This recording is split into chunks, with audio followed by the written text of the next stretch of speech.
شروع کرتا ہوں اللہ کے نام سے جو بڑا مہربان اور نہایت رحم کرنے والا ہے۔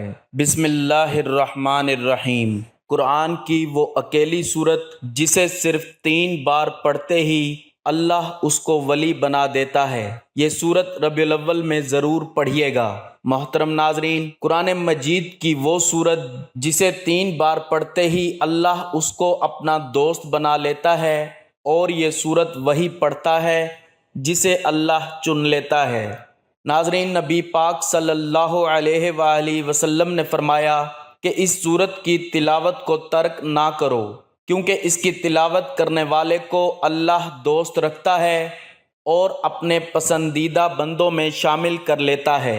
تو جو شخص ہمیشہ اس کی تلاوت کرتا ہے، خدا قیامت کے دن اس کا نامہ اعمال اس کے دائیں ہاتھ میں دے گا، اور وہ بغیر حساب کے جنت میں داخل ہوگا، اور آخرت میں اسے اتنا اجر ملے گا کہ وہ راضی ہو جائے گا۔ قرآن حکیم اللہ تعالیٰ کی نازل کردہ کتاب ہے۔ اس میں پوری انسانیت کے لیے رشد و ہدایت اور کامیابی و کامرانی کا سامان موجود ہے۔ یہ کتاب بندوں کو خالق سے ملاتی ہے، گمراہوں کو صراط مستقیم کا پتہ بتاتی ہے، اجڑے دلوں میں ایمان و یقین کے سبزے اگاتی ہے، قلب و جگر کو تقوی و طہارت کے نور سے منور کرتی ہے، مایوسی میں ڈوبی ہوئی زندگیوں میں امید و آس کی شمع روشن کرتی ہے، روحانی و جسمانی امراض کا صفایا کرتی ہے، پریشانیوں کو دور کرتی ہے، اور اس کے علاوہ نہ جانے کتنی صفات کی حامل یہ بے نظیر کتاب ہے۔ یوں تو انسانوں کی رشد و ہدایت کے لیے متعدد صحیفے نازل کیے گئے، جن میں سے بیشتر حوادث کی نظر ہو گئے، اور کچھ باقی رہے تو گزرے وقت کے ساتھ ان میں تحریف و ترمیم ہوتی رہی، حتیٰ کہ وہ اپنی اصلی شکل و صورت سے بالکل منحرف ہو گئے۔ لیکن یہ قرآن کریم کا امتیازی وصف ہے کہ اس کی حفاظت کی ذمہ داری خود اللہ تعالیٰ نے لے رکھی ہے، اور اس کی حفاظت کے لیے ایسا وسیع اور عالمگیر نظام قائم فرمایا ہے، جس کے نتیجے میں اس کا حرف تو کیا، ایک نقطہ بھی آلودہ تحریف نہ ہو سکا اور نہ ہو سکے گا۔ اللہ تعالیٰ نے لاکھوں کی تعداد میں حفاظ و قراء اور علماء و مفسرین پیدا کر دیے ہیں، جن کا شب و روز قرآن کے پڑھنے پڑھانے اور اس کو سمجھنے سمجھانے میں گزرتا ہے۔ وہ ہمتاً قرآن کریم سے وابستہ رہتے ہیں اور اس کے علوم و معارف سے فیض یاب ہوتے رہتے ہیں۔ یقیناً ان سے بڑا خوش نصیب اور کامیاب و کامران روئے زمین میں کوئی بھی نہیں ہے، اور ہو بھی کیسے سکتا ہے۔ بھلا ان افراد کے مقام و مرتبہ تک کس کی رسائی ہو سکتی ہے جو خدا کے اس نظام کا حصہ ہیں جو اس نے حفاظت قرآن کے لیے مقرر کیا ہوا ہے۔ بے شک قرآن کریم دنیا کی تمام کتابوں سے بہر اعتبار فائق و برتر ہے۔ اس کی صداقت و حقانیت روز روشن کی طرح عیاں ہے۔ اس کی حلاوت و شیرینی اور اثر آفرینی ایسی ہے کہ لوگ دیوانہ وار اس کی طرف کھینچے چلے آتے ہیں۔ دنیا میں سب سے زیادہ پڑھے جانے کا اعزاز بھی قرآن کو ہی حاصل ہے۔ بے شک یہ کتاب تمام کتابوں سے افضل ہے، جیسا کہ ایک روایت میں ہے، فضل کلام اللہ علی سائر الکلام کفضل اللہ علی خلقہ۔ ترجمہ: اللہ کے کلام کی فضیلت تمام کلاموں پر ایسی ہے جیسے اللہ کا مقام تمام مخلوقات کے مقابلے میں۔ بھلا اللہ کے مقابلے میں اس کی مخلوقات کی کیا حیثیت ہے؟ ٹھیک اسی طرح قرآن کے آگے دوسری کتابوں کی کیا حیثیت ہے۔ قرآن کریم پڑھنے کی بہت سی فضیلتیں احادیث میں بیان کی گئی ہیں، جن میں ایک مشہور روایت یہ ہے، حضرت عثمان رضی اللہ تعالیٰ عنہ سے روایت ہے کہ رسول اللہ صلی اللہ علیہ وآلہ وسلم نے ارشاد فرمایا، تم میں سے بہترین شخص وہ ہے جو قرآن سیکھے اور سکھائے۔ رسول اللہ صلی اللہ علیہ وآلہ وسلم کا یہ خطاب تمام بنی نوح آدم سے متعلق ہے کہ تمام انسانوں میں بہتر و افضل ترین شخص وہ ہے جو ان 2 صفات کا حامل ہو، اول یہ کہ قرآن پڑھتا ہو، اور دوم یہ ہے دوسروں کو قرآن کی تعلیم دیتا ہو۔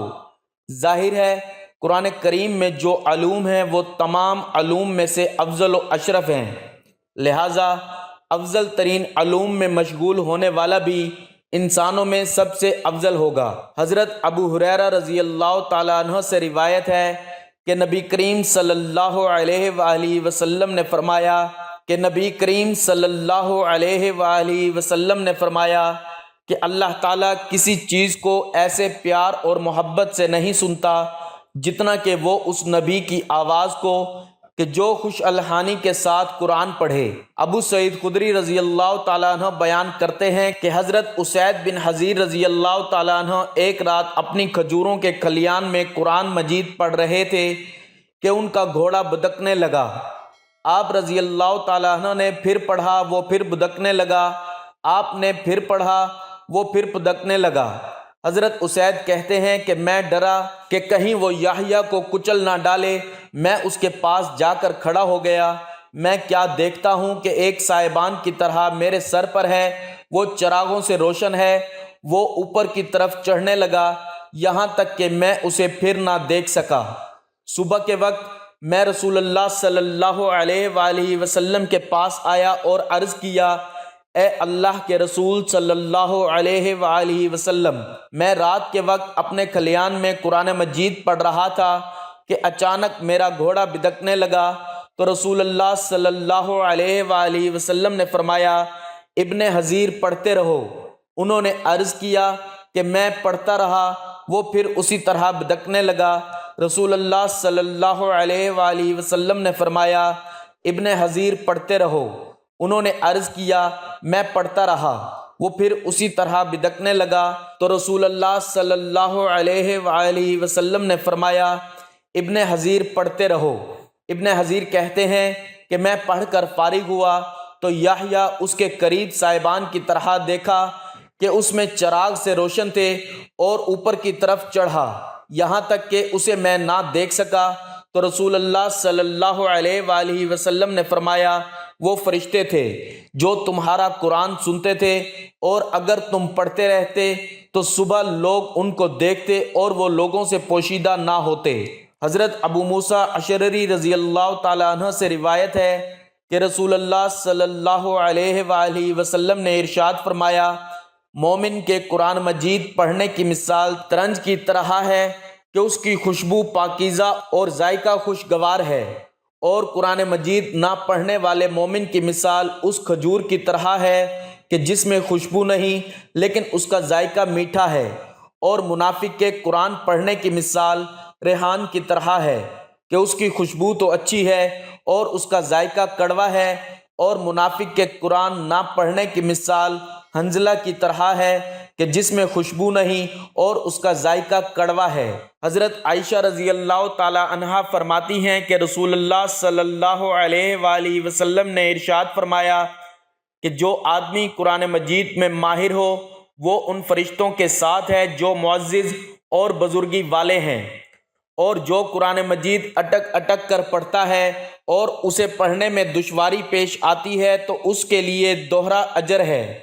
حضرت ابو ہریرہ رضی اللہ تعالیٰ عنہ نے بیان کیا کہ رسول اللہ صلی اللہ علیہ وآلہ وسلم نے فرمایا کہ آسمانوں اور زمین کو پیدا کرنے سے 1000 سال پہلے اللہ تعالیٰ نے ان صورتوں کی تلاوت کی، اور جب فرشتوں نے تلاوت سنی تو کہنے لگے کہ خوش نصیب ہے وہ امت جس پر یہ قرآن اتارا جائے گا، اور خوشحالی ان دلوں کے لیے جو اس کو پڑھیں گے اور اس کو یاد کریں گے، اور خوشحالی ہے ان زبانوں کے لیے جو اس کی تلاوت کریں گے۔ ایک حدیث میں ہے کہ جو شخص اس سورت کو صرف اللہ کی رضا کے واسطے پڑھے گا تو اس کے پہلے والے سب گناہ معاف ہو جاتے ہیں۔ بس اس سورت کو اپنے مردوں پر لازمی پڑھا کرو، تو یہ سورت کم از کم دن میں 1 مرتبہ اس کو لازمی پڑھیں، کیونکہ جو اس سورت کی تلاوت کرتے ہیں اللہ اسے پسند کرتے ہیں اور اس کو ولی اللہ بنا دیتا ہے۔ تو آپ بھی اس سورت سے دوستی کر لیں، اللہ کی رضا کے لیے 1 مرتبہ روزانہ پڑھیں۔ اللہ آپ سے اتنا خوش ہوں گے کہ آپ کی زندگی کے تمام پریشانیاں جو ہیں انشاءاللہ ختم ہو جائیں گی، جیسا چاہیں گے ویسا ہی ہوگا۔ قرآن مجید اللہ کا کلام اور رب کی آخری آسمانی کتاب ہے۔ پورا قرآن خیر و بھلائی اور رحمت و برکت اور شفا کا سرچشمہ ہے۔ اس پر ایمان لانا، تلاوت کرنا، آیات میں تدبر کرنا، عمل کرنا، شفا کے لیے قرآنی آیات پڑھ کر دم کرنا اور پوری زندگی اس کے مطابق گزارنا، یہ قرآن کا حق ہے۔ البتہ رسول اکرم صلی اللہ علیہ وآلہ وسلم نے کچھ صورتوں اور آیتوں کی خصوصی فضیلت بیان فرمائی ہے۔ انہی میں سے ایک سورۃ الملک بھی ہے۔ سورۃ الملک کی 3 فضیلتیں صحیح احادیث میں موجود ہیں۔ پیارے نبی صلی اللہ علیہ وآلہ وسلم اس سورہ مبارکہ کی تلاوت کیے بغیر نہیں سوتے تھے۔ یہ سورہ مبارکہ اپنے ساتھی کے لیے شفاعت کرے گی یہاں تک کہ اس کو معاف کر دیا جائے گا۔ نبی رحمت صلی اللہ علیہ وآلہ وسلم نے ارشاد فرمایا، قرآن میں ایک سورت ہے جس میں 30 آیتیں ہیں، وہ اپنے پڑھنے والے کے لیے اللہ تعالیٰ سے سفارش کرے گی حتیٰ کہ اس کی مغفرت کر دی جائے گی، اور وہ سورت تبارک الذی بیدہ الملک ہے۔ سورۃ الملک قبر کے عذاب سے بچانے والی ہے۔ اس سورت کا ساتھی قبر کے عذاب سے انشاءاللہ محفوظ رہے گا۔ رسول اللہ صلی اللہ علیہ وآلہ وسلم نے ارشاد فرمایا، سورت تبارک قبر کے عذاب کو روکنے والی ہے۔ اس سورت کو سونے سے پہلے پڑھنے کی تلقین ہے، چونکہ نیند موت کی طرح ہے، بلکہ اللہ کے رسول صلی اللہ علیہ وآلہ وسلم نے سونے کی دعا میں نیند کو موت قرار دیا ہے، اور نبی اکرم صلی اللہ علیہ وآلہ وسلم کا اسے سونے کے وقت پڑھنے کے لیے انتخاب کرنے کی وجہ آخرت میں اس کے خصوصی فوائد ہیں، جیسا کہ دوسری اور تیسری فضیلت سے واضح ہے کہ یہ سورت عذاب قبر سے حفاظت کا ذریعہ ہے اور آخرت میں مضبوط شفاعت کی شکل میں نجات کا سبب بنے گی۔ گویا اس سورت کا اہتمام کرنے والا آخرت میں کامیاب ہو جائے گا انشاءاللہ۔ سورۃ الملک کی فضیلت کا تقاضا ہے کہ ہم ویسے ہی پڑھنے کا اہتمام کریں جیسا کہ پیارے رسول صلی اللہ علیہ وآلہ وسلم کا معمول تھا۔ اس سورت کی اہمیت کا راز کیا ہے؟ سونے سے پہلے اسے پڑھنے کا راز کیا ہے؟ یہ قابل غور پہلو ہے۔ جب ہم اس سورت کی آیات پر غور کرتے ہیں تو ہمیں پتہ چلتا ہے یہ سورت رب العالمین کی عظمت، بادشاہت، قدرت اور ربوبیت کی تعلیم پر مشتمل ہے۔